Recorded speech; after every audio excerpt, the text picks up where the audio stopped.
kids. Welcome to Artifacts. Do you get it? Artifacts, like artifacts. And we're talking about, old methods and old masters. And so as a result, I'm bringing you artifacts. Artifacts. Hi, kids. Welcome to Artifacts. Hello. With your host, me, Jess. So, this is the second video in a two-part series, and that series is all about all the myths and misconceptions that exist in the art world. The first one that we addressed is whether or not art is only for the rich. And we came to the conclusion that no, art is not only for the very rich, despite the fact that it seems that it can be a little bit avant-garde and confusing, and there's so much money in undating the art world that it can be difficult to ascertain what's good and what's bad without determining how many millions have gone into it. But that's neither here nor there, because what we're doing now is a whole new video, a brand new video, a whole new video. This video is about how to determine what is exactly original art. What does original artwork mean? Is it original if there's more than one of it? If you're going to make an investment in some kind of art, shouldn't you only buy originals? Why would you want artwork that's just a print? If it's just a print, isn't it kind of worthless? People only spend money on originals. All the famous artists made originals. All the most famous artworks are paintings. The only thing that's worth anything is a painting. Well, it's really complicated actually, and we're going to do a video today that's as simple as we can possibly make it. So, let's go. Before we delve into the deep dark depths of the mediums and methods, I hope you don't mind taking a little trip down memory lane. So back in my day, when we had AOL instant messaging and AOL chat rooms where you could go and be really obnoxious and claim that you were Kevin Costner or whatever else struck your fancy. I used to pretend that I was Kirsten Dunst because it was entertaining to me, and sometimes people would believe me, and eventually I would have to be like, look, I'm just making things up, but then they didn't believe me. The only real way you could get a hold of your friends was by calling them up on the telephone, the house phone, and you didn't really want to do that because then their parents might answer and you'd have to explain who you were and why you were calling, and that could get awkward and embarrassing. The other way of finding your friends would be by riding your bike around town and happening across the local meetup spots. And one of the local meetup spots when I was around 12 was Borders Books. All the cool kids hung out there. So I would walk or I would ride my bike up to Borders, and if my friends were there, great, I could hang out with them. But if they weren't there, the only thing I had otherwise to do at the bookstore was read a book.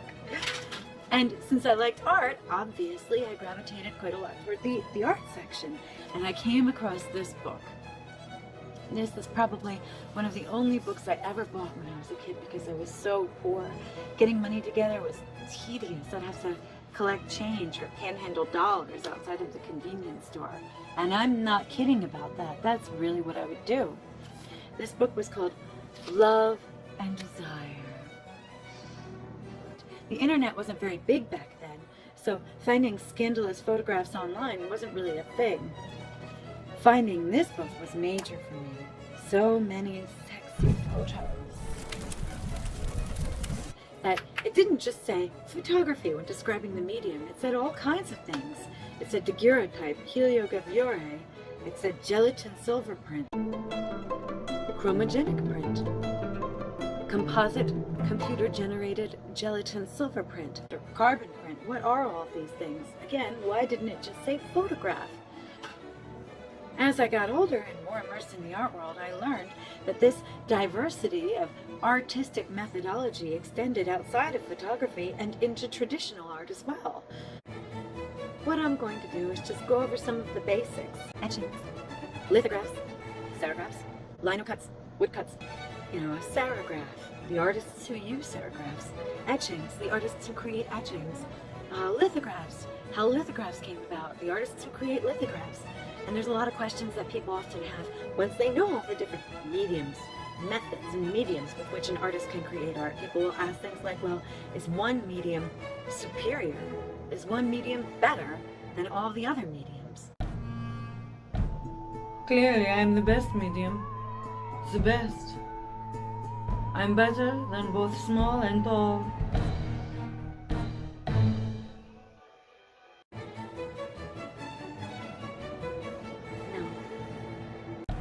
that I am a medium. I did not say I am a comedian. Get it? Haha. I don't mean that kind of a medium. Well, what's a medium then? It's the way you create art. It's called a medium. But why would you call it a medium if you are not intentionally trying to obfuscate the meaning? It's the medium between yourself, the artist, and the final surface, like canvas or archival wove paper. Then why am I here? I don't know. Don't you have a crystal ball that you can look at where you can figure these things out?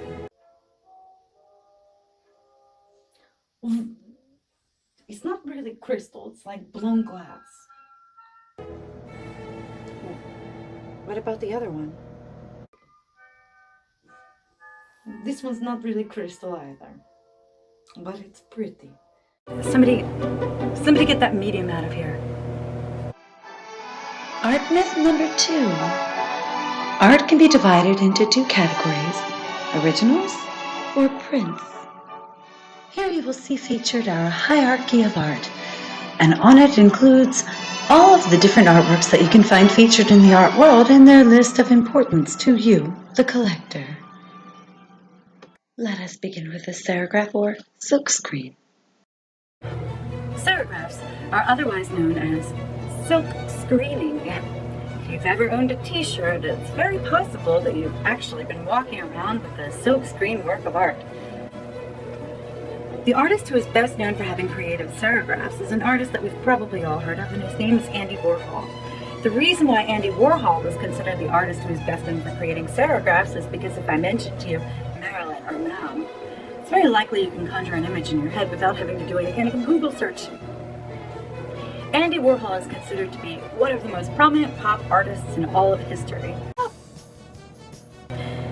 Pop art is best explained, in my opinion, by a quote by Andy Warhol. He's quoted as having said, "No amount of money can ever buy you a better Coca-Cola than the one that the bum on the street corner is drinking." After World War II, there are a great many product excesses that existed in the Western world. Commercialization, products, consumption. Andy Warhol felt that the Dadaists and the Conceptualists had raised art back up to be so avant-garde and so abstracted that only the bourgeois, the upper members of society, the upper echelons of society, the echelons, sounds like enchilada, makes me hungry. The upper echelons of society were the only ones who could appreciate art anymore, and so what he decided to do was he decided to commingle the commercial excesses, commingle the visualization of the commercial excesses with the grandiosity of art and bring them both together. Not only that, but he wanted to mass produce them. And so he created serigraphs. He would create one version, another version, and next to next. That's why you see Marilyn featured in so many different colors. Serigraphy is best understood by considering it to be stencil painting. Please make note of the fact that I'm going to explain these mediums in the absolute simplest way possible. Now, I'm sure there's a lot of artists out there who might watch this and might say, "Oh, you missed all these steps when you were explaining it." That's right. And the reason why I'm going to explain this in the simplest way possible is not because I think that you can't understand a more complicated process. It's just that I think it's a little bit easier to visualize something if you have less verbiage obfuscating your imagery. Now, imagine I was a painter, and imagine I painted a beautiful picture, and imagine it was a beautiful picture of flowers. Now, what an artist would do is they would paint their flower, and then they would cut out the shapes and structures in the different colors. They would place the stencil over a silk screen. Silk was traditionally used, mostly because it's more porous. This way they could take their squeegee, they could force the paint through. Stencil, silk, final surface. Different products are used now, but that's neither here nor there. They would place it over the silk and they would force the paint through the area that was cut out. The silk would catch the excess paint. Then when they would remove, whoosh, they would have a painted impression of what you see here. Silk screening, like many graphic mediums or printmaking processes, would enable an artist to create more than one example of their artwork. Now remember, there's a lot of benefits for an artist creating more than one example of their artwork. Like what? Let's step into the realm of originality. Everything that you see here behind me is a painting. It's a one-of-one, a one-of-a-kind. Acrylic on canvas. Spray paint glitter acrylic on canvas. Acrylic marker Swarovski crystal on canvas. Every single one is a one-of-a-kind, unique artwork, and yes, of course, also an original. Now, imagine that this was hanging on an art gallery wall. Then imagine somebody came in, they loved the artwork, and they said, I want that one's mine. They purchased that artwork, and then what would happen subsequently? Well, that artwork would go into the home of whomever it was that was lucky enough to purchase it. And then from there, no one would ever see it again. It would remain on the wall of the client who collected it, and from there on out, the artist would be at something of a disadvantage. They sold their painting, and that's great, but now they don't have the ability to cultivate a larger audience. Lack of visibility.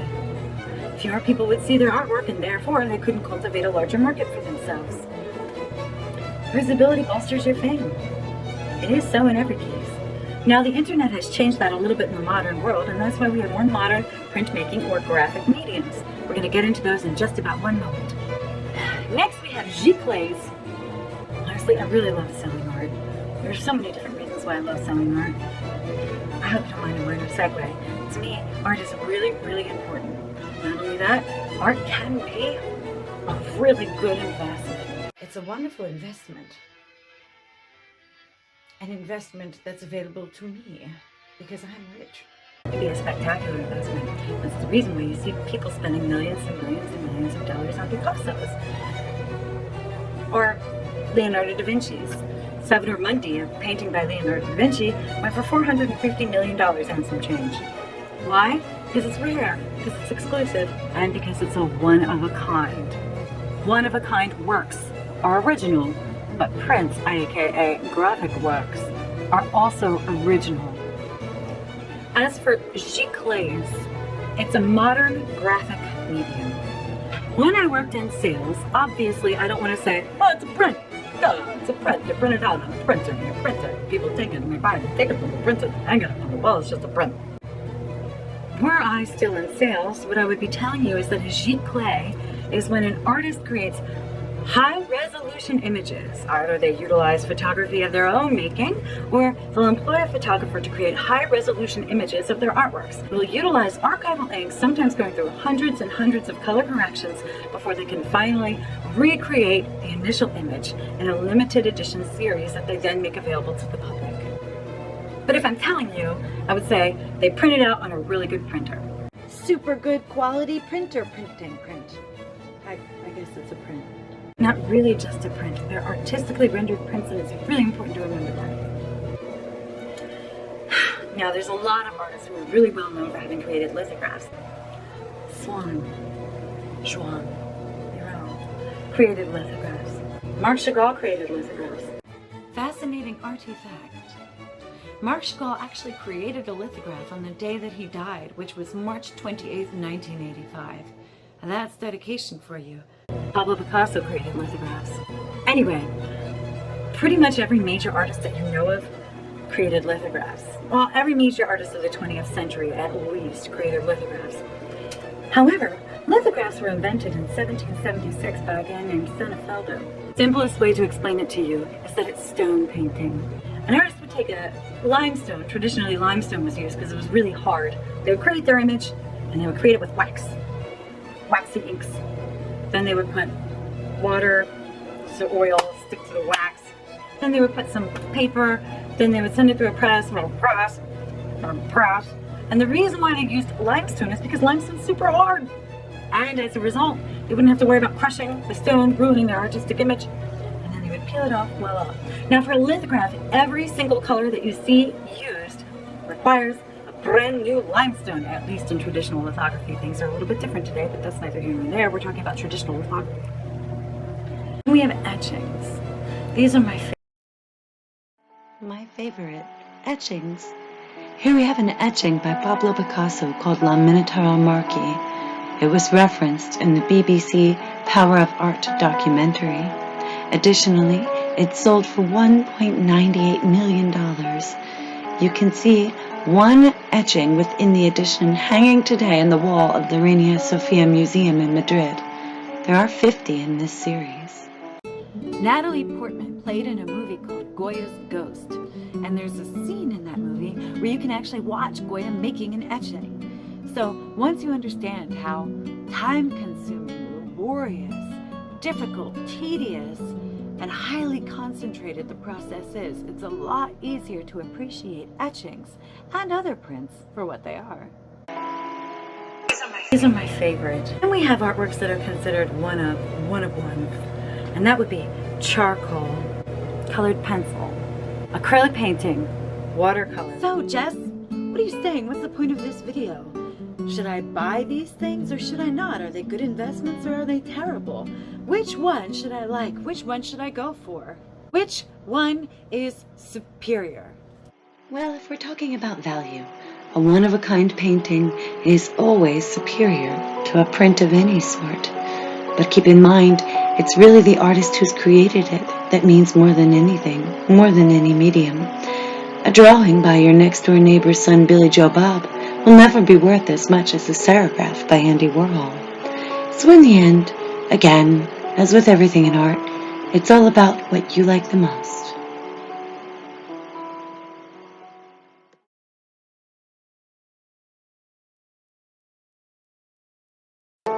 Sadly, I have run out of disk space on my very cheap computer, and so as a result there is no real conclusion to this video, which is a shame, because there is so much more that I had to say.